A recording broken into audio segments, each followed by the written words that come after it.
Manshim nibaza ko igikurikira umuntu yovuga ko nicerekeranye novuga nk'ivyashizweho ivy'Imana yashizemwo ho tugenderako canke novyita la morale y'ivy'Imana yaduhereje kugira ngo dukurikize. Mbega hariho amategeko Imana yahaye ivyaremwe vyayo kuva Adamu na Eva bakiremwa, nibaza yuko yabahaye ati mukora ibi mugabo hageze aha ntimuharenge.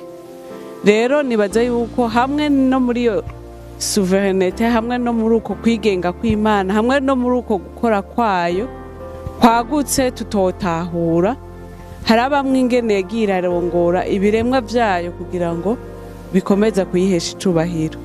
Rero igihe turiko turahitamwo canke uko nyene bisiguwe mu buzima bwacu bwa misi yose, aho turondera gusa n'Imana, gushushanywa n'Imana, kuyihimbara, nibaza yuko ico kintu kiba ari ikintu gikomeye cane.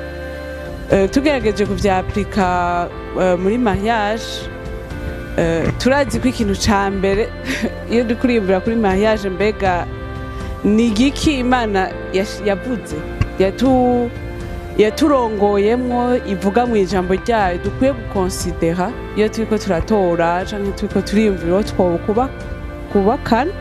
Ica mbere nibaza ko ari umuntu yavuze ubwa kabiri. Ico twese ndibaza yuko si twe twenyene twubatse, benshi ngaha twaciye muri izo ntambuko, twarabiciyemwo, twaravyumviye uburyo muntu mu vy'ukuri ageza he kugendana n'Imana, yaravuze ubwa kabiri. Mbega muri uru rugendo twiteze kuzojana,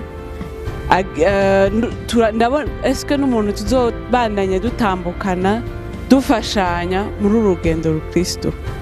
Ndibaza ko ari ikintu gikomeye cane nk'abantu bakijijwe, nk'abantu barondera gushushanywa n'Imana, nk'abantu barondera kuyihimbara, kwiyumvira kuri ico kintu. Hariyo ibindi Imana itubwira ku vyerekeranye n'urugo, igicapo c'urugo. Harabo tumaze kuvyigana mu myiteguro y'abubakanye nka Claude na Solange. Twarabibonye ingene mu bisanzwe igicapo Imana ifise c'urugo, iyo ukibonye igicapo ifise ku mugabo, mudamu wiwe, ingene bakwiye kubaho kugira bayiheshe icubahiro, dukwiye kubimenya mu buryo buhagije. Hamwe uvuga ati mbega mu vy'ukuri ndumva yuko uyu muntu ndamutoye, ibi bintu bizonkundira kubandanya ndondera guhimbara Imana muri ubu buryo impamagariramo kandi kumwe n'uwo muntu. Hariyo abantu twinjira muri mariage umenga ntavyo twatahuye, ukaje usanga dushitseyo biratugoye, ariko Imana yafise igicapo c'urugo yatanze, ico umwe wese uruhara rwiwe mu buryo Imana ibihimbarirwamwo, ibihererwamwo icubahiro. Eske uri prêt mu gihe wumva yuko wohitamwo uwo muntu, uri prêt yuko mu vy'ukuri uba muri ico gicapo Imana yashitseho c'urugo? Ni vyinshi umuntu yovuga ko kuvyerekeye ingene Imana yatuganirije muri Bibiliya mu vyerekeranye na choix du conjoint. Ntibiri spécifique, ariko turashobora kubona yuko hariho ivy'Imana yagiye iravuga spécifiquement bidushoboza kudahusha no kudakora ivyaha canke no kudakora ibidahwanye n'ubugombe bwayo.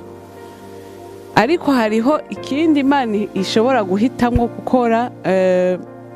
Hari abo Imana itanga, ihereza direction mu buryo buri plus spécifique. Hari abo Imana iha indoto, hari abo Imana ishima kuvuga ati bakumva n'ijwi ati n'uyu nyene nateguye yuko mwubakana.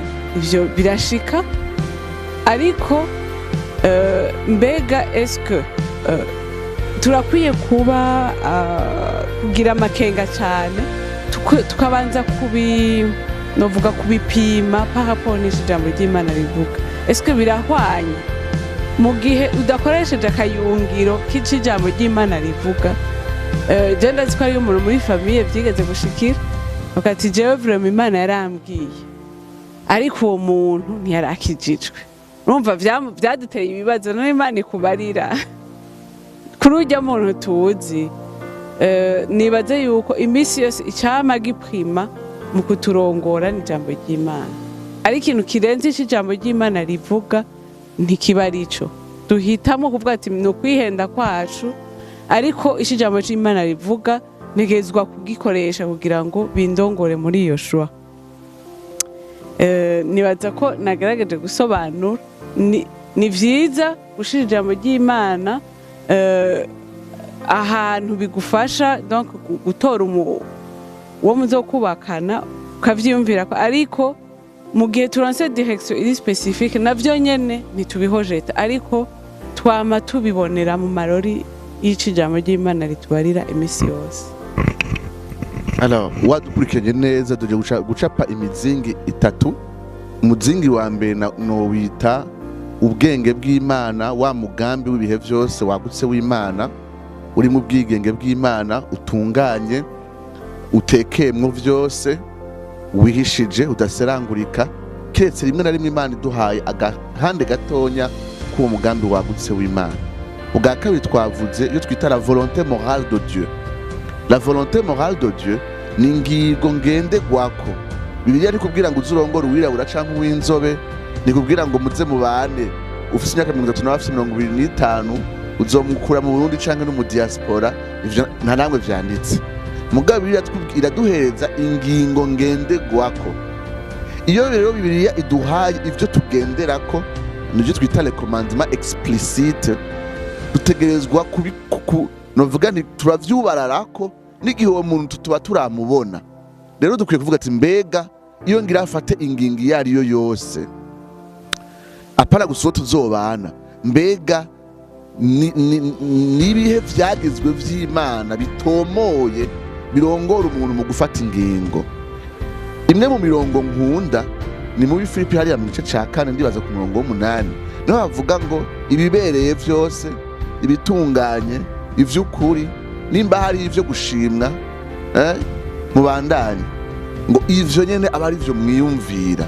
Rero uwo jari muri Filipi 4:8 nk'akarero uhasanga amajambo akurongora imbere yo gufata ingingo yose, uvuga ati mbega kino kintu kirabereye, kiratunganye, gihesha Imana icubahiro, mbega kirimo ubugwaneza, mbega kimarira akamaro uwundi. Hari ibintu ivyo twita rero ni la volonté morale de Dieu, ni za ngingo ngenderwako.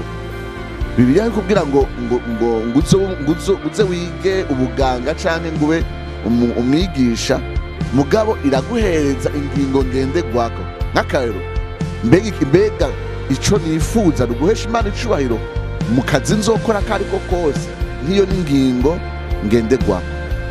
Undi muzingi wa gatatu arangirije ko tuwita direction spéciale de Dieu. Ni igihe Imana ihisemwo gutomora ibirenze za ngingo ngenderwako ico ukwiye gukora. Aho ntibije gusa n'urugo, bijanye n'umuhamagaro, aho uba, aho wiga n'ibindi bitandukanye. Iyo direction spéciale de Dieu simaka twame tuyirondera ngo je simba ngaha itampaye indoto, itarungitse umuvugishwa, itanganirije mu mpemu yanje, idatumye umuntu gukonfirma ivyo niyumvamo n'ibindi nk'ivyo. Iyo direction spéciale de Dieu Imana ibonye ko bikenewe kuyiduhereza kugira ngo dufate ingingo, irayiduha. Ngo dukwiye kwama tuyishimikiza misi yose ngo Imana itampaye direction spéciale sifata ingingo. Bashaka kubaza mbere ko muza ngaha hari umuntu muvugisha banje kugira ngo naze ngaha sa ejo none mbere gufata bisi uzomanza banga mbega mana ngo nijye ya bleche ngo ni yera. Oya, turazi yuko buzima bwa misi yose hamwe wotanga kuvuga ngo imbere ko ufata ingingo yo yose reka ndindire ibyo twita special guidance, uburongozi speciale bw'Imana canke uburongozi surnaturel bw'Imana. gusanga utanguye gucumbagira kandi wokorona vyinshi mu buzima bwawe. Munyumvirize neza, Imana iravuga mu buryo buri special biciye mu buvugishwa n'ibindi bitandukanye iyo ibihisemo. Mugabo ntidukwiye ubwa mbere kubirondera misi yose no kubirindira imbere ko dufata ingingo. Imana ibiduhaye bitanga igicapo novuga ni kiri detaye gusumba za ngingo ngenderwako.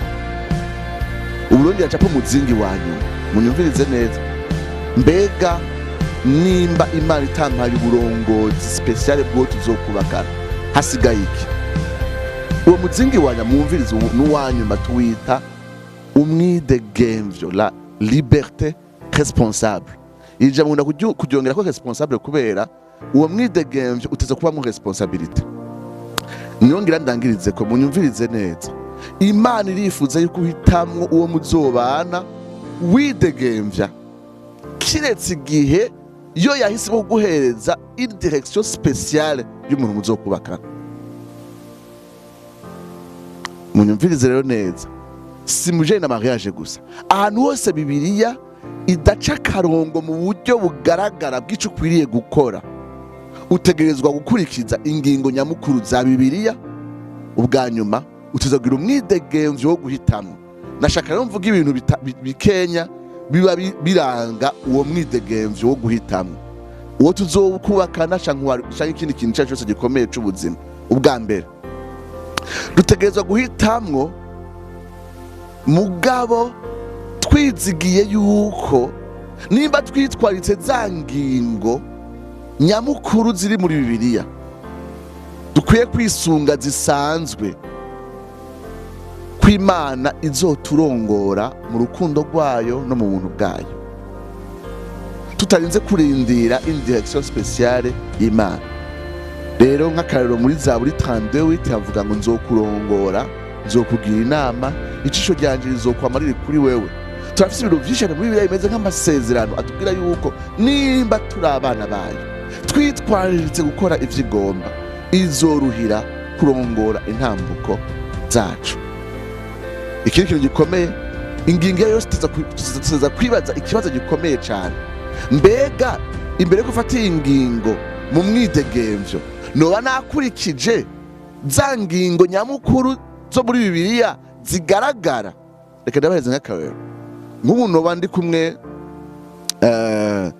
n'uwo turi kumwe tuko turareshanya, hanyuma nkumva nifuza kuryamana nawe, mbega nosenga ngo Mana wifuza ko njyamana nawe ngo cenda murehe gushika umunsi wa mariage? Kubera iki Bibiliya iri specifique yuko Imana yifuza ko abana bayo bagendera mu kwera. Nta muntu ushovuga ngo jewe ngo naryamanye n'umuntu ngo kubera ngo numvise ndongoye kuryamana nawe. Nivyo ntibibaho. Mwari bajamana mwe muremera yuko ingingo yari yose umuntu yofata ategerezwa misi yose kwisunga za ngingo ngenderwako z'ukwera kw'Imana, z'ubugombe bw'Imana burashe buri muri Bibiliya. Ikindi kintu gikomeye cyane, dutegerezwa gukoresha ubwenge, umwidegemvyo uri mu bwenge. N'akarero nta muntu umwe yovuga ati Mana jewe nkora muri ville kandi amabisi yabuze, Mana mbega wifuza ko nguruka? Wifuza ko nguruka nka ntuze nka Eliya? Mbere ninde yagurutse? Filipo. Aya ivya bindi shetani yabwiye Yesu ati urabona uri ugasongero niwirekuriye hasi atazokuragiza abamarayika biwe.